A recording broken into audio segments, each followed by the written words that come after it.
Rick Mais Notícias.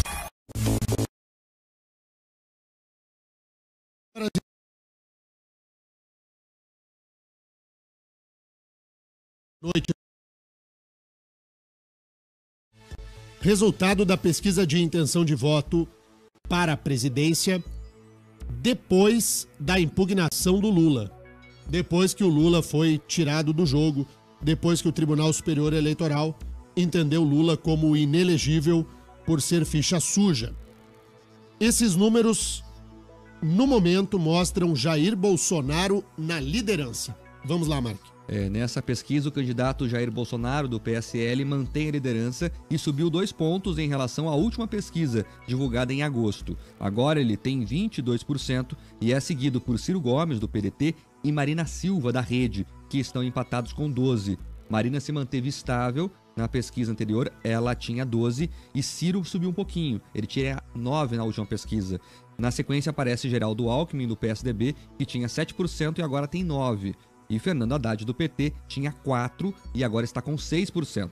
O paranaense Álvaro Dias manteve os 3%. João Amoedo, do Novo, tinha 1% e agora tem 3%. Henrique Meirelles tinha 1% e agora tem 2%. Guilherme Boulos, do PSOL, Vera Lúcia, do PSTU e João Goulart Filho, do PPL, mantiveram 1%.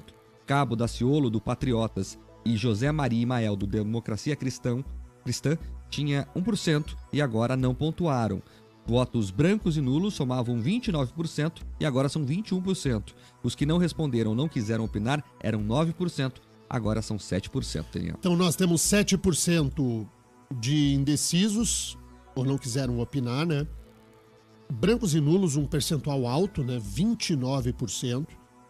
E a pesquisa mostra Bolsonaro na liderança com 22%. O Bolsonaro tem apanhado no horário eleitoral valendo, principalmente do candidato Geraldo Alckmin. E perceba que o Bolsonaro não caiu com os ataques. O Bolsonaro, ao contrário, cresceu 2 pontos, de acordo com o Ibope. E se o Bolsonaro aparece na pesquisa com 22, é porque ele tem mais de 22. Faz tempo que eu digo aqui que Jair Bolsonaro tem um eleitor silencioso que tem vergonha de dizer para os outros que vota no Bolsonaro, mas que lá no silêncio da urna, quando ninguém estiver olhando, ele vai lá e vota no Bolsonaro. Se o Bolsonaro abertamente tem 22, é porque ele tem mais do que isso. Hoje, a propaganda de rádio do candidato Geraldo Alckmin desceu a borracha no Bolsonaro. Disse que, ô Bolsonaro, se você não gosta de pobre, como é que você quer ser presidente da República? Não sei se vocês ouviram. O ataque saiu da questão da bala e entrou agora na questão de carimbar no Bolsonaro que ele é um candidato que não tem apreço pelas pessoas de baixa renda. Vamos ver se cola a campanha do Geraldo Alckmin nesse sentido. Ciro Gomes e Marina Silva com 12%, empatados no segundo lugar, e Geraldo Alckmin, que tinha 7%, subiu para 9%. Isso aqui é todo mundo empatado. Alckmin, Marina e Ciro estão todos juntos disputando o segundo lugar. Fernando Haddad, que tinha 4% e subiu para 6%, ele vai crescer mais. Quando o Mark chegou aqui, a gente estava falando sobre o horário eleitoral, ele me fez uma observação que é verdadeira. O PT já começou a migrar o discurso pró-Haddad, né, Mark? Exato, né? Você percebia o jingle da campanha, Lula é Haddad. E dia 11, ouvinte, anote aí no seu calendário. Dia 11, Lula faz a carta testamento dele e vai anunciar Haddad como o herdeiro político dele. Então, a tendência de crescimento de Fernando Haddad é verdadeira. Se ele hoje tem 6, ele deve crescer mais. A tendência é que Geraldo Alckmin também cresça, porque tem muito tempo de televisão. Então nós vamos embolar a disputa pelo segundo lugar. E o que não funcionou até agora foi o ataque em Bolsonaro. Ainda não arranhou a imagem do capitão. Então, ao que tudo indica, Bolsonaro vai se consolidando no rumo do segundo turno. Embora ainda falte muito tempo, o eleitor do Bolsonaro está firme e forte. E quem vai disputar a segunda vaga, aí vamos ver. Quem não conseguiu decolar, quem tá lá teco-teco por enquanto, é Álvaro Dias, o senador aqui do Paraná. Ele entrou na disputa imaginando que seria a terceira via, né? E não saiu do chão. O aviãozinho do Álvaro Dias está correndo na pista e o bico não levanta. A ponto de João Amoedo, que não tem tempo de nada, não participa de debate, uma ou outra entrevista, já ter empatado com Álvaro Dias. Para o senador Álvaro Dias, esse cenário é muito ruim. Daniel, e o Amoedo é uma pedra do sapato do Bolsonaro. Ele pode embolar ainda mais o meio de campo, porque ele circula no eleitorado do Bolsonaro também. E aquele eleitorado de direita que está descontente com tudo, o Amoedo é a versão light, a versão palatável do Bolsonaro. É o Bolsonaro com... Como é que dizia o Requião Filho numa propaganda? A propaganda mais ridícula da história da eleição municipal foi feita pelo Requião passada, Filho. Na eleição passada. Foi a propaganda... Era Foi aquele prefeito. rapzinho? Era um rapzinho, Era um né? rap. É. Era, como é que ele Era dizia? bem Requião com baixas calorias, com baixas... Lembra? Com baixos teores. Baixos teores. Baixos teores, é. Pra dizer que não era igual ao pai, né? Então, de campanha de rádio e televisão, qual é a melhor? A do Henrique Meirelles. O Henrique Meirelles, ele é desconhecido, entra numa campanha aí como franco atirador, dificilmente vai alcançar o segundo turno, mas como material de propaganda, é a melhor propaganda de todos. Propaganda de rádio hoje, né, Tê? Foi muito boa, né? Hoje a do Meirelles, pra mim, foi a mais genial de todas. Muito boa. Então tá aí a pesquisa eleitoral à presidência da República, liderança de Jair Bolsonaro e uma briga de foice pelo segundo lugar. Como Marina Silva e Ciro Gomes têm pouco tempo de rádio e televisão, Geraldo Alckmin e Fernando Haddad vêm acelerando atrás. O Haddad vai crescer muito com a saída de Lula da parada. Tá longe ainda a eleição, faltou um mês e até lá tudo pode acontecer. É bom lembrar que na eleição estadual aqui nem se abriu ainda a caixinha de maldades. Caixinha de... não apareceu Parece que ainda. tá todo mundo, sabe, tipo assim, quando começa a luta e o cara fica só de longe, assim, tipo, medindo Isso. a distância. Tá Tá só... todo mundo assim ainda, não tá... Tá não só tá dando, ninguém tá só dando uma... encostadinha na luva, assim, ó, sabe? É isso aí, tá só dando uma olhada. E ontem nas redes sociais, pra gente fechar o capítulo presidencial, o presidente Michel Temer gravou um vídeo descendo o pau no Geraldo Alckmin. Mas desceu o pau no Geraldo Alckmin, dizendo que o Geraldo Alckmin fala mal dele, mas os partidos do Centrão estão todos com o Alckmin. Você fala mal do trabalho, mas o meu ministro do trabalho é do partido tal, que tá no seu governo. Você fala mal da saúde, mas o Ricardo Barros, do PP, o PP tá no seu governo. Você fala mal da geração de empregos, fala mal aí, mas tá no seu governo. Você fala mal da educação, mas a educação é do DEM, que tá na sua campanha. Você vai ficar falando mal de mim? Todo mundo que você tá falando mal tá aí do seu lado. Abre o olho aí, para de ser mentiroso, Geraldo Alckmin. O Temer ontem... O Temer desceu do salto. O Temer ontem deu-lhe um pau no Geraldo Alckmin. Que eu O vou te mais dizer. legal, Denê, Menina, que bafo. quem conhece o Temer sabe que ele é muito educado. Sabe aquele jurista cheio de pompa, circunstância, que usa exóculos, enfim. E daí o Temer parecer do salto é porque ficou muito irritado mesmo. Ficou e desceu o barraco no Geraldo Alckmin. Pois é. É o que tem pro café. Só pra fechar o seguinte. Tinha que achar esse vídeo. A rejeição que foi medida pelo Ibope mostra que o mais rejeitado entre todos é o Bolsonaro, que tem 44% de rejeição. Significa que ele de fato pode presidir o Brasil. Se ele tivesse a rejeição superior a 50%, aí não, né? Por mais votos que ele fizesse no primeiro turno, não conseguiria vencer a parada. Com 44% de rejeição, ele pode chegar lá, ó. Tem uma simulação de segundo turno, Mark. Tem sim, Denê. Diga lá. O Ibope testou vários cenários, vamos a eles. Em um segundo turno com Ciro Gomes e Jair Bolsonaro, 44% dos entrevistados responderam que votariam em Ciro Gomes contra 33% de Jair Bolsonaro. O restante votaria em nulo ou em branco ou não quis opinar. Então, entre Ciro Gomes e Bolsonaro, Ciro Gomes levaria a melhor. Em uma disputa entre Geraldo Alckmin e Bolsonaro, 41% disseram que votariam em Alckmin e 32% escolheram Bolsonaro. O restante votaria em nulo ou branco ou não quis opinar. Então, Alckmin e Bolsonaro, Alckmin levaria. Se os candidatos fossem Bolsonaro e Marina Silva, 33% disseram que votariam em Bolsonaro, 43% em Marina Silva. Então Marina Silva também levaria melhor em um segundo turno. No cenário de uma disputa de segundo turno entre Fernando Haddad e Jair Bolsonaro, 36% disseram que votariam em Haddad e 37% em Bolsonaro. Os dois candidatos aparecem, portanto, tecnicamente empatados dentro da margem de erro. Portanto, Denis, no segundo turno testado pelo Ibope, Bolsonaro só ganharia do PT. É isso aí. Contra os outros, o Bolsonaro perde para todo mundo, segundo o Ibope. Mas venceria o Partido dos Trabalhadores de Fernando Haddad. Quanto mais Haddad subir, melhor para Bolsonaro. Bolsonaro, quando sentou aqui no microfone da Jovem Pan, Paraná, a primeira pergunta que eu fiz para ele naquela entrevista foi: a candidatura do Lula não é boa para o seu interesse? Ele desconversou. Para Bolsonaro, o melhor cenário seria Lula candidato. Porque daí o segundo turno seria Bolsonaro e Lula e o Bolsonaro venceria a eleição. Tirando o Lula, o melhor cenário para Bolsonaro é o Haddad. Os demais comem a paca e o Bolsonaro ficaria pelo caminho. Aguardemos aí o desenrolar da eleição presidencial. Eleição presidencial que são várias eleições presidenciais, né? Porque tem uma eleição presidencial que é a do sul do Brasil, tem outra que é do Nordeste, tem outra que é do centro, tem a eleição presidencial de São Paulo, de Minas.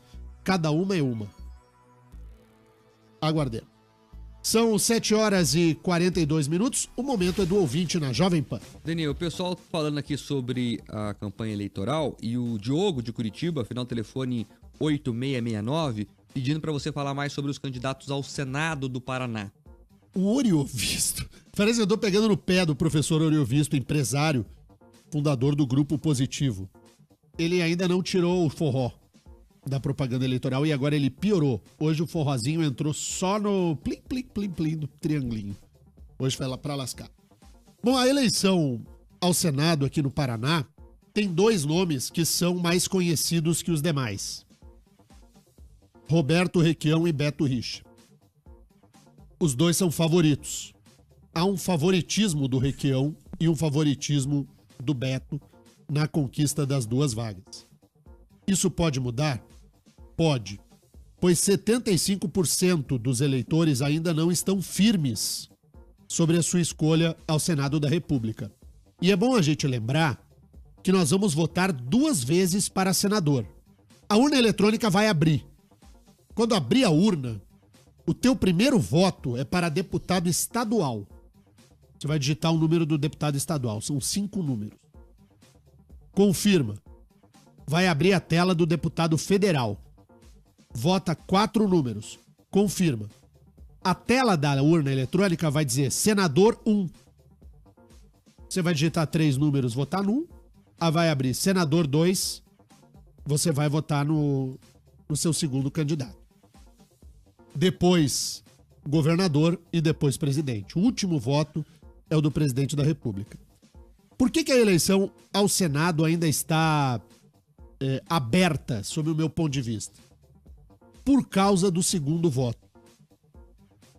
Se houver uma lógica no comportamento do eleitor, e a gente sabe que a eleição é muito mais paixão do que lógica, mas se houver lógica, quem vota no Requião de primeiro voto, o segundo voto não é o Beto. Quem vota no Beto como primeiro voto, o segundo voto não é o Requião. Então, há um universo de disputa pelo segundo voto do requianismo e o segundo voto do Beto Richa.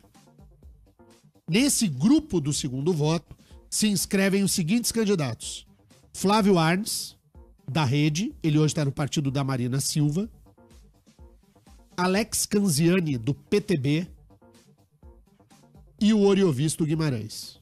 Esses 3 candidatos ao Senado lutam pelo segundo voto do Requião e o segundo voto do Beto. E aquele que abocanhar uma parcela grande do segundo voto pode alcançar a eleição. Então, há um cenário de incerteza na eleição ao Senado. Fosse hoje a eleição, nenhuma dúvida de que a dupla Requião e Richa venceria a disputa ao Senado. Os dois seriam senadores. No dia 7 de outubro, pode alterar. Mas a eleição ao Senado normalmente consolida os nomes mais conhecidos. Não no Paraná, no Brasil inteiro. Por isso que o Senado da República é aquele cemitério de dinossauros da política. Por isso que esteve lá durante milênios o Sarney, o Renan Calheiros, o ACM, o próprio Requião, essa tralha toda que ocupa a cadeira do Senado se dá pelo modelo de eleição ao Senado Federal. Então, favoritos são o Requião e o Richa, mas o segundo voto pode surpreender. O problema todo para o Flávio Arnes, por exemplo, que é um nome conhecido, é que o Flávio Arnes não tem tempo de rádio e TV. É do partido da Marina. Então o nome dele não decanta. O Oriovisto tá só tocando forró. Então também não conseguiu falar ainda para a população. E o candidato Alex Canziani, esse sim, tem tentado beliscar o eleitorado. O Alex Canziani, que gasta muito da energia também para tentar eleger a filha deputada federal na vaga que é do Canziani entre os 30 federais do estado do Paraná. A eleição ao Senado, por enquanto, Requião e Richa na liderança. O Thiago Costetti dizendo que o Amoedo, para ele, é o Bolsonaro Nutella. É isso aí, tá bom, mas é verdade. Ontem eu ouvi um pedaço de uma entrevista do Amoedo na CBN pro Milton Jung. E o Milton Jung, Mark, fez um ping-pong. Assim, redução da maioridade penal, sim ou não? Só podia dizer isso. Legalização do aborto, legalização das drogas. Pontos pequenos, assim. Se aquele ping-pong do Amoedo circular, o Amoedo ganha muito voto entre os tucanos e perde todos os votos no time do Bolsonaro. Por ser um liberal, ele é a favor da legalização do comportamento individual, por exemplo. Quer legalizar droga, legaliza droga. Então ele, embora ele tenha dito não, ele titubeou.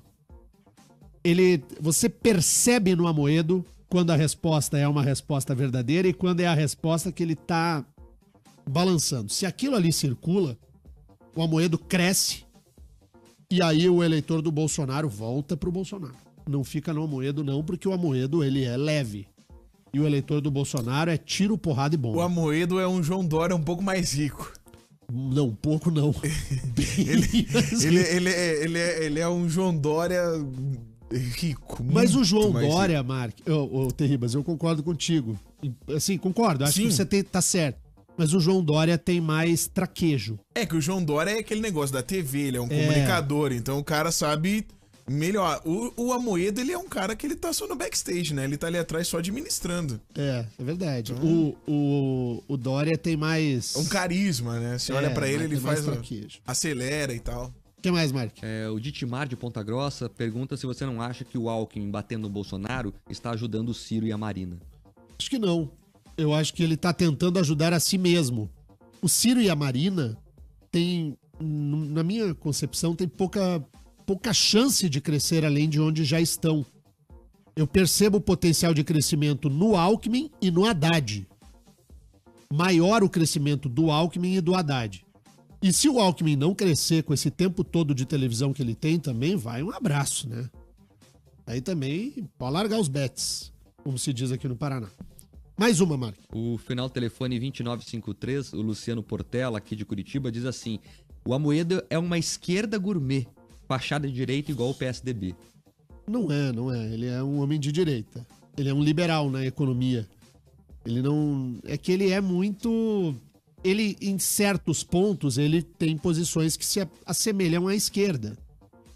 Por exemplo, casamento homossexual entre pessoas do mesmo sexo. O Amoedo é favorável, eu também sou, por exemplo. Mas quem é de uma direita mais conservadora não gosta do Amoedo. É que esquerda e direita, vistas apenas assim, é muito difícil de você contextualizar. É que tem uma direita mais liberal e tem uma direita mais conservadora. O Bolsonaro é direita conservadora. O Amoedo é direita liberal. Tem bastante diferença. Tem bastante diferença. É porque entre um e essas outro. pautas começaram a entrar agora, né? Em questão de direita ou esquerda. Na verdade, né? a direita é que nem a esquerda. A esquerda também tem vários É que são- subgrupos. é, A são- direita é a mesma coisa. É que porque embola porque são assuntos novos na pauta da direita. Por exemplo, o casamento gay. Isso é uma pauta nova, isso. Isso é recente. É que nem pergunta, Isso né? é de 5 anos pra cá que entrou nesse negócio da direita ou da esquerda. E aí, Mark? O que você acha do eleitor? Consegue diferenciar os tipos de direita e os tipos de Não, esquerda? Não consegue, né? Vai muito na questão do carisma do candidato. Se o sujeito gosta ou não gosta do candidato. O brasileiro vota, confia na pessoa ainda. Tanto que você perguntar ao partido, qual é o partido do Bolsonaro? Duvido. Até os eleitores dele ficam meio perdidos. Até sabe, mas tem que pensar e tal. Não votam no PSL. Eles votam no Bolsonaro. Ninguém vota no Alckmin. Ninguém vota no PSDB. Vota no Alckmin. Ninguém vota no PT. Vota no Lula, o candidato do Lula.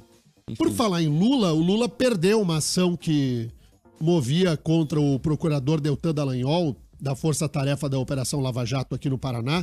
Lula pediu R$1 milhão por danos morais contra o Deltan Dallagnol. Ele alegava que teve os direitos da personalidade afrontados durante aquela coletiva de imprensa do PowerPoint.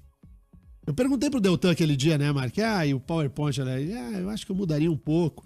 Só faria um curso novo de PowerPoint. O Deltan ganhou do Lula, né? Ganhou sim. Os advogados de Lula, Denis, acusaram Dallagnol de promover injustificáveis ataques à honra, imagem e reputação de Lula, com abuso de autoridade. O pedido foi negado pelo desembargador Salles Rossi, do Tribunal de Justiça de São Paulo. Ele entendeu que não se vislumbra a ocorrência de dano moral indenizável e que Dallagnol agiu no exercício de suas atribuições. Ainda de acordo com o desembargador, na referida entrevista, após o oferecimento da denúncia e não antes dela, foram expostos os fatos que a embasaram, que eram o objetivo da investigação, amplamente divulgados pela mídia nacional e internacional. Levou na orelha o ex-presidente Lula, perderia, estava na cara, mas o Lula precisava fazer o mimimi da perseguição, né? E a justiça derrotou o Lula nessa também.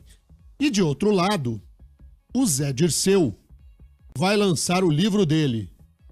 O livro que ele escreveu na cadeia. Lançamento do livro Zé Dirceu Memórias, volume 1.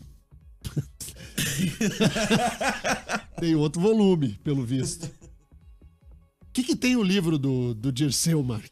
Denis, condenado a mais de 30 anos de prisão, o ex-ministro aproveita a liberdade provisória que recebeu em junho para percorrer o país divulgando o livro, que foi lançado nesta terça-feira à noite no Rio de Janeiro. Para o ministro, o Supremo derrubou a cláusula de barreira e inseriu, a fidelidade partidária absoluta para o Lula não formar maioria no Senado quando era presidente e depois foi liberando.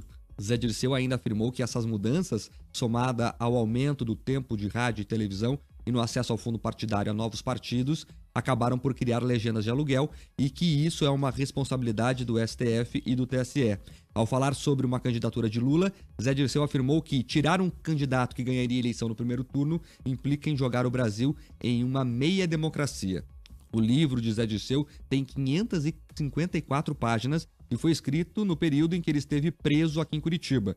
Presidente do PT e advogado, além de ser ministro-chefe da Casa Civil no governo de Lula, ele conta no livro sobre a criação do PT, o período da ditadura, os anos que viveu em Cuba, a cirurgia plástica que mudou o rosto para voltar para o Brasil, quando ele morou em Cruzeiro do Oeste, aqui no noroeste do estado, nos anos 70, usando uma identidade falsa. Zé Dirceu estava preso desde 2015, ele foi condenado por corrupção passiva, lavagem de dinheiro e organização criminosa. Então, quem quiser o livro do criminoso, pode procurar lá. Zé Dirceu Memórias. É o livro do bandido, tá à venda aí nas livrarias. Nossa, que nome horrível. Zé Dirceu Memória. Quem quiser saber as memórias... Parece nome de CD de novela. E o engraçado é que a imprensa trata o José Dirceu como... Dirceu Guerreiro do povo brasileiro. Sim, trata o Zé Dirceu como se o Dirceu fosse alguém a ser ouvido, né? O Zé Dirceu tá solto porque o Supremo Tribunal Federal deu uma livrada no processo. Ele tinha que estar na cadeia, cumprindo pena em segundo grau. Como o Lula está. O Zé Dirceu tá no lugar errado. Aliás, o Zé Dirceu é muito perigoso. Ele tinha que estar na cana, dura, reincidente. Cometeu o mensalão, depois o Petrolão. Foi o subchefe do Petrolão ao lado do chefão Lula. O Zé Dirceu solto e dando entrevista, falando de cláusula de barreira, tempo de rádio e televisão, criticando o Supremo e o TSE, e a imprensa ouvindo e batendo palmas. Ah, mas tem gente nas redações que adora o Zé Dirceu, né? Ô, louco.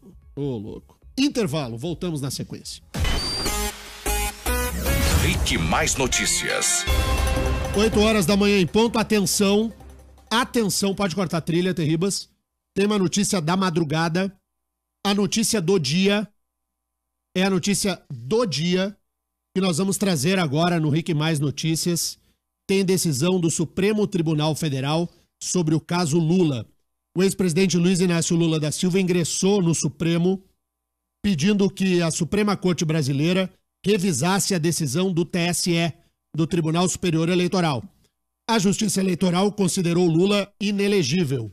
Lula recorreu ao Supremo Tribunal Federal e o STF tem decisão. Diga, Mark. O ministro Edson Fachin rejeitou o pedido da defesa de Lula para afastar o impedimento à candidatura do petista, indeferida pelo TSE com base na lei da ficha limpa. O ministro decidiu monocraticamente, ou seja, sozinho, optando por não levar o caso ao plenário. O relator da Lava Jato entendeu que o pronunciamento do Comitê da ONU não tem alcance sobre a decisão do Tribunal Regional Federal da 4ª Região, que condenou Lula em segunda instância. Vou ler aqui um trechinho da decisão, Deninha.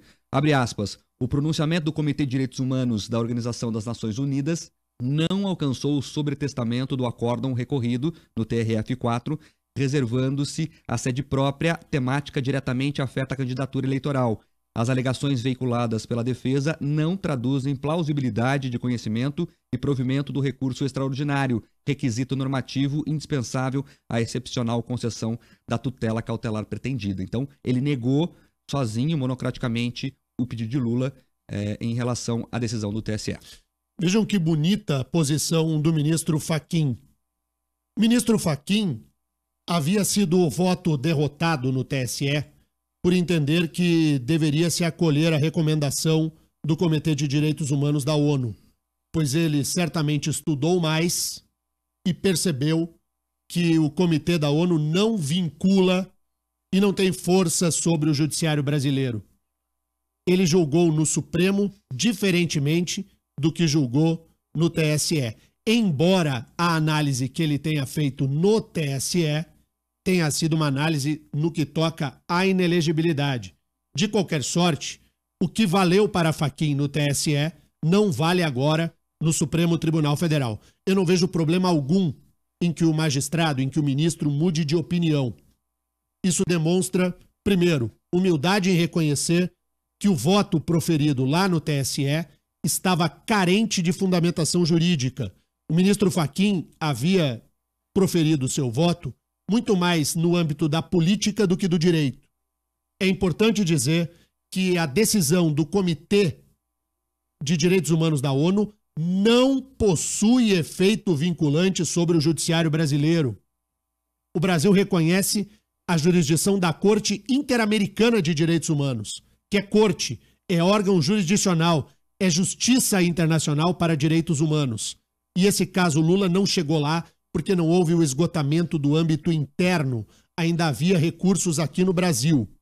Me perdoe falar num termo mais jurídico, mas é necessário. Com isso, vai um abraço para a candidatura de Lula. Ainda haverá chiadeira do PT. É mais um chororô, um novo capítulo do mimimi, mas aquilo que nós falamos ontem neste jornal e estamos falando desde janeiro é de que Lula não será, em nenhuma hipótese, candidato à presidência da República. Lula está fora pelo TSE e agora está fora pelo Supremo Tribunal Federal. Decisão desta madrugada do ministro Luiz Edson Fachin, aqui do Paraná. Denil, o que causou surpresa no mundo jurídico e no político é porque a expectativa era quase certeza que Fachin levaria ao plenário essa discussão, mas não. Ele decidiu sozinho, monocraticamente. Vale lembrar que Lula tem outros recursos pendentes ainda. Além desse pedido negado pelo Fachin, a defesa dele tem outros 2 pedidos que aguardam definição judicial. Um recurso no Tribunal Superior Eleitoral e uma petição no Supremo que contestam a decisão colegiada lá do TSE. Vai perder em tudo. Lula não será candidato e haverá no dia 11, como já adiantou o Marcos Souza, a transmissão da candidatura de Luiz Inácio Lula da Silva para Fernando Haddad. A candidatura de Lula sempre foi fake. Fakeaça, mas um fake gigante. E agora a justiça brasileira vai tratando de pôr um ponto final nessa conduta do PT de debochar do nosso regime democrático. Lula está fora e não será candidato agora com mais uma decisão do ministro Luiz Edson Fachin no Supremo Tribunal Federal. 8h05 agora, o momento é do ouvinte na Jovem Pan. Daniel, o pessoal questionando aqui essa decisão de troca de ideia do Fachin. Final telefone 9696, o Everton diz que, na opinião dele, o Fachin foi voto vencido propositalmente. Aí, quando chegou no STF, os petistas acharam que ele passaria também, mas, enfim, acabou não passando. Também tem a opinião aqui do telefone 9900, a Samantha Caiute, dizendo que ela achou linda a decisão, ainda mais na véspera de um 7 de setembro. A decisão do ministro Fachin é uma decisão que se esperava dele também no TSE. Não há vinculação entre uma recomendação do Conselho da ONU. Quer ver? Vou fazer uma recomendação aos ouvintes. Posso, Mark? Deve. Eu recomendo que você saia com um agasalho bem pesado hoje aí da sua casa, tá? Fiz a recomendação. Se a pessoa quiser sair hoje, como se diz lá no Rio Grande do Sul, de camisa de física, que é uma regata, e passar frio, o problema é dela. Minha recomendação e nada vale a mesma coisa. Então, você recomendar algo, 2 assinaturas num comitê composto por mais de uma dezena de pessoas... Daniel, posso falar desse comitê? Porque, vamos falar a verdade, que a imprensa trata esse comitê como se fosse coisa importante. Não é. Esse comitê são representantes que ninguém sabe quem escolhe, não são os estados. A ONU tem que ser respeitada. Uma decisão assim. Votou lá Estados Unidos, a França, a Inglaterra, o Brasil, sei lá, a Rússia, a África do Sul, os países que são importantes. Daí o Estado vota, o presidente ou o representante legal vota. Esse comitê é um bando de gente que ninguém sabe como tá lá. Eles não representam os estados. São pessoas que são funcionárias da ONU.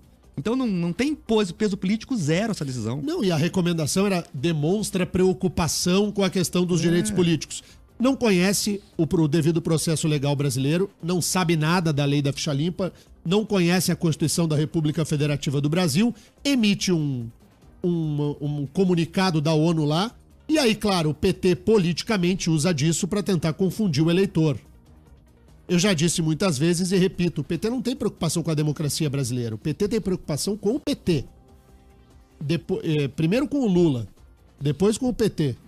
E aí, se sobrar alguma preocupação com o Brasil, se sobrar, dá e faz.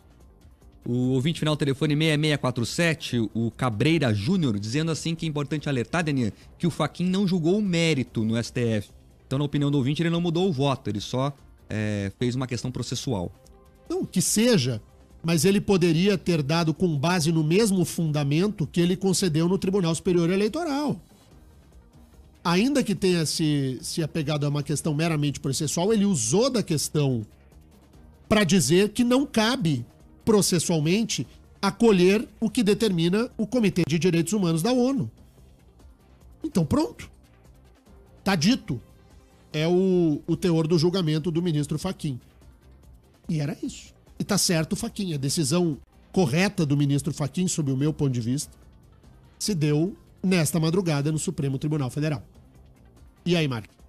Daniel, tem aqui uma notinha importante, o jornal O Globo, jornal carioca O Globo, que diz que os petistas estão dizendo que para Lula está sendo muito difícil esse momento de sacramentar a saída da cena política. Diz que ele está sofrendo muito e as visitas dos petistas na PF têm sido de consolá-lo porque o Lula não está aceitando que ele não será candidato. Aqui o jornal O Globo divulgando com várias fontes que eles ouviram de dentro do PT. Consolo? Ombro? Ombro amigo.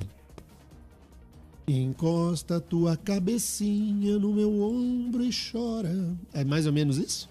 Mais ou menos isso. Que bonito, né? Quando a gente tá triste, a gente precisa de um ombro, de um colo. Não é verdade? Tá triste lá. E colo é bom, não é bom? Claro que é bom, colo. Claro que é bom. Você tá nervoso. triste, arrasado. Poxa, um ombro amigo, um colinho, um cafuné, né? Aí você alivia o seu coração. Por que o Lula, que é um ser humano, não pode querer receber um afago? É bonito. Eu acho que faz parte do jogo, né? Embora o afago não faça muita parte da vida da política. Mas o cárcere acolhe. Mais uma, Mark, e vamos para o intervalo. Denê, também tem a opinião aqui do final do telefone 5923, o Marcos, dizendo que... Ele usou uma palavra que não dá pra ler no ar, mas ele falou assim que ele acha que o Fachin ficou com medo depois do que ele fez lá no TSE e daí mudou a opinião. Nada de medo.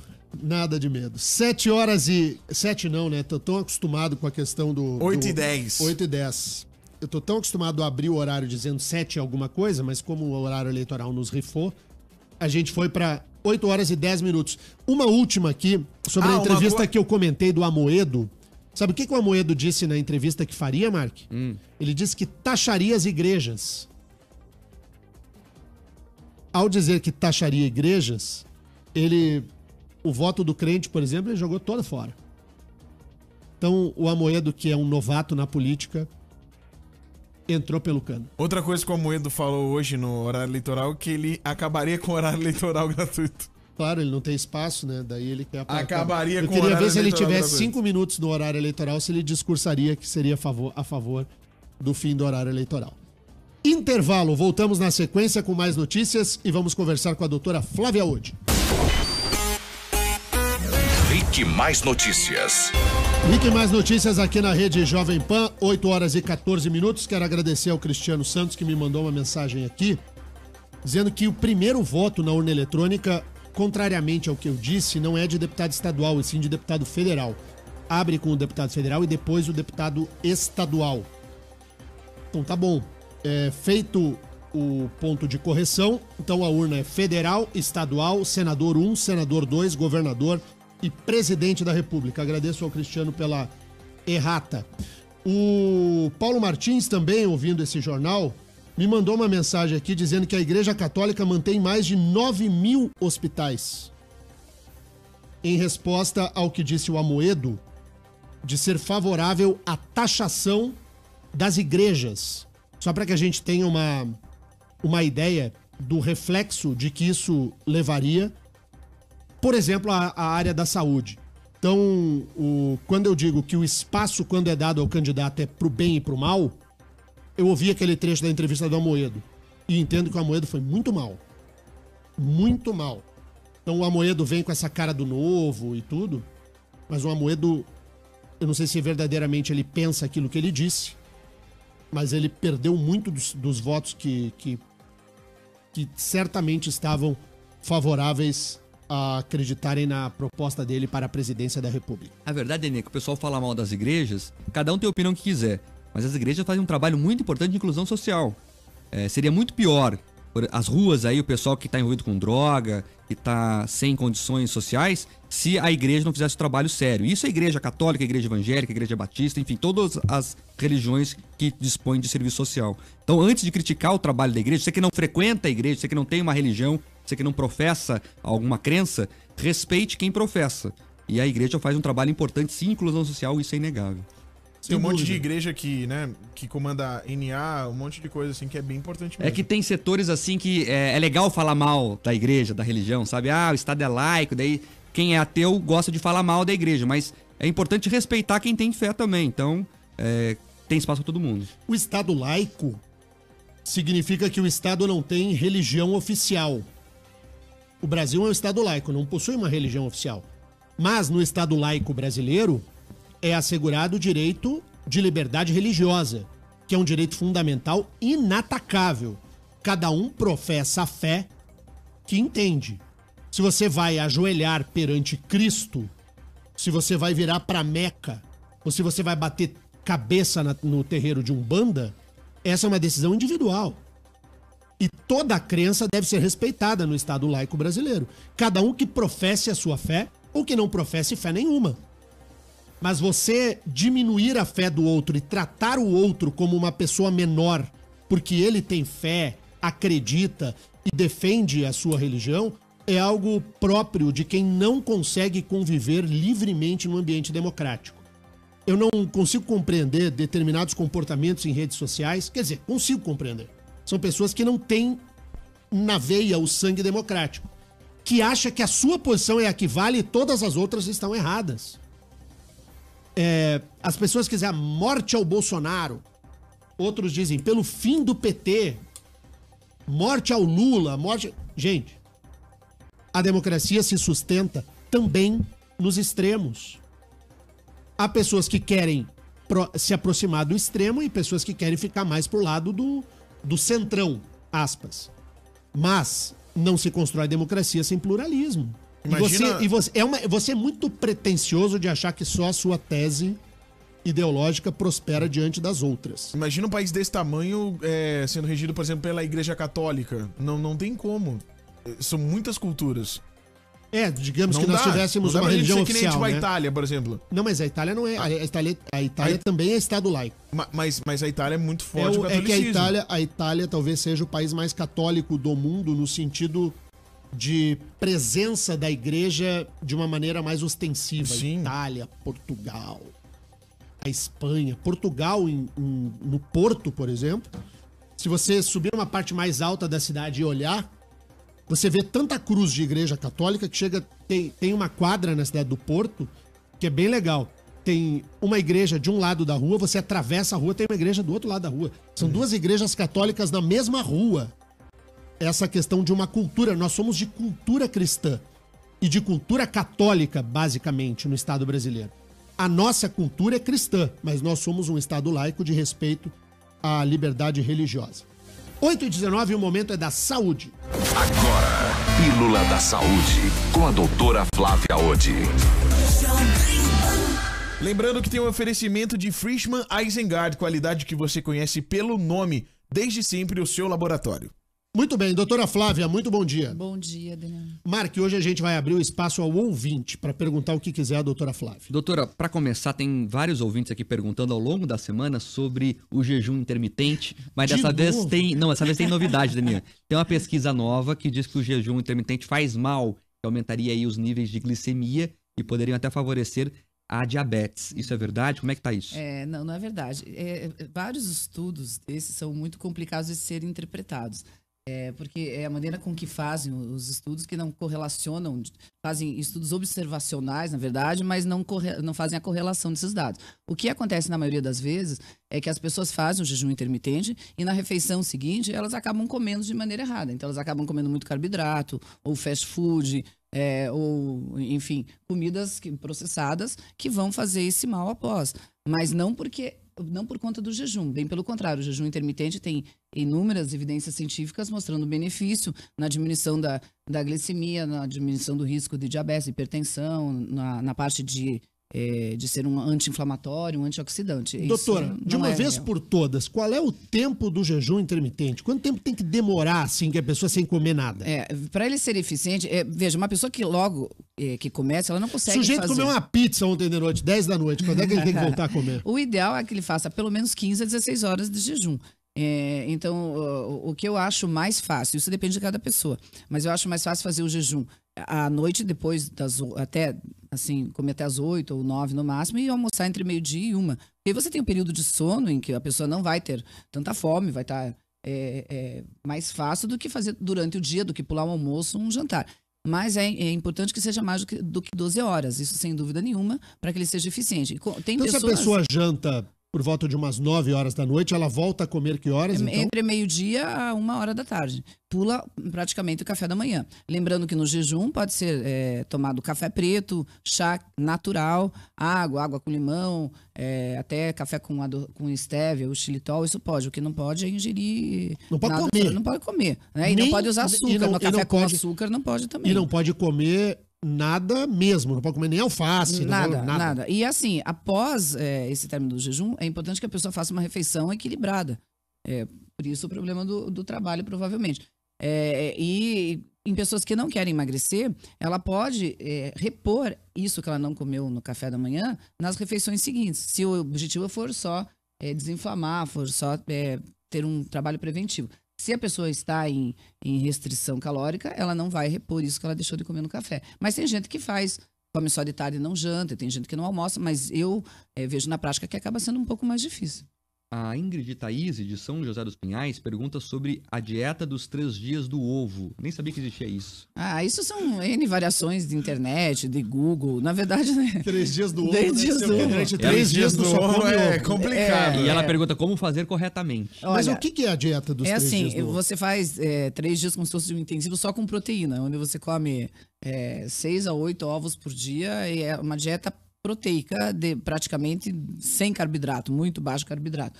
Eu não oriento que faça esse tipo de dieta, principalmente em casa, tudo. Ela não tem benefício nenhum de ser feita, porque ela é muito radical, sem acompanhamento, e a pessoa pode ter hipoglicemia, aí vai para academia, passa mal. Na verdade, vai fazer uma restrição calórica e onde tira o açúcar, que é importante, mas só 3 dias também não vai dar resultado. E daí quando faz esse tipo de coisa, não enjoa rápido. Daí Enjoa fica muito naquele rápido. negócio, meu Deus, eu não aguento mais comer ovo. Lógico, Exato. só come ovo. Na verdade, o Que ovo triste. é considerado um dos superalimentos. Superalimentos são alimentos que são extremamente ricos em vitaminas, em antioxidantes e com alto poder nutritivo. Mas ele tem que ser incorporado no dia a dia e não ser feito somente ele. Doutora, só pra gente fechar essa questão do ovo, antigamente se dizia que não podia comer ovo demais porque aumentava Sim. o colesterol. Isso é assunto vencido. Isso é assunto vencido. É claro que em pessoas que têm um problema de saúde muito grande, com muito alto colesterol, tem que haver um pouco de cuidado. Mas hoje nós sabemos que a gordura do ovo é saudável e que o grande vilão, inclusive, que aumenta o colesterol ruim, está ligado à alta ingesta do carboidrato. Na verdade, do efeito da insulina sobre isso. Eu acho que isso, no caso, teria a ver com o óleo, né, que é frito O ovo, óleo né? que exatamente, com o óleo que é feito, geralmente é feito daí com... O cara joga lá aquele óleo de aquele soja, óleo de soja e já- mergulha o ovo lá dentro, Então, achando que é uma ovo batata. Ovo cozido, então tá tudo bem. Ovo cozido tá ótimo, é uma ótima refeição. As pessoas falam, eu enjoo de café, comer ovo no café da manhã, mas não enjoo de comer o pão, é um alimento muito mais rico do que o próprio pão. Né? A Camila Bodzia, que é de Araucária, aqui na região de Curitiba, pergunta o seguinte: ela diz que não consegue comer verduras e legumes e que de forma ela poderia então ingerir as vitaminas e minerais que ela está consumindo isso. Veja, isso é uma questão de hábito. A pessoa tem que considerar que ela precisa, mesmo que ela não goste tanto, ela vai ter que incorporar alguma parte disso. Se ela botar no liquidificador e bater Não, lá ela e pode tomar fazer, um suco, ela pode coisa fazer um assim. suco detox, ela pode fazer uma sopa, ela pode colocar cozido junto com carne. Caso ela tenha deficiência, porque a gente precisa da ingesta dos minerais, das vitaminas presentes neles, eu sugiro que faça uma consulta no nutricionista, no médico, para que seja feita uma reposição, muitas vezes via oral mesmo, ou até, às vezes, conforme o caso, até com injeção. Mas o ideal é que ela acabe aprendendo a comer isso, né? A Aline pergunta o seguinte: quer saber se ela pode trocar o arroz integral por macarrão integral. Veja, o macarrão, ele é mais... O macarrão integral, ele vai ter farinha de trigo do mesmo jeito. Então, não é uma boa troca. O arroz é melhor. O arroz é melhor, porque ele é cheio de fibra. O que é melhor, doutora? O arroz branco ou um macarrão integral? O arroz branco, com certeza. Porque você não vai ter o glúten, você não vai estar com excesso de trigo. Existe macarrão sem glúten Eu comi integral. um muito gostoso, que ele é a base de arroz. E é bom, É né? muito bom, é muito Exato, bom. é uma boa troca. Tem várias hoje, várias massas sem glúten, que tem um gosto bom, mas lembra que o índice glicêmico da massa é maior do que o do arroz. O arroz tem mais fibras. Muito bem. Pra gente fechar, doutora, é verdade que a batata doce é melhor do que a batata inglesa? Para quem quer emagrecer, por exemplo, mesmo que ela tenha, digamos assim, essa sensação de açúcar maior, né?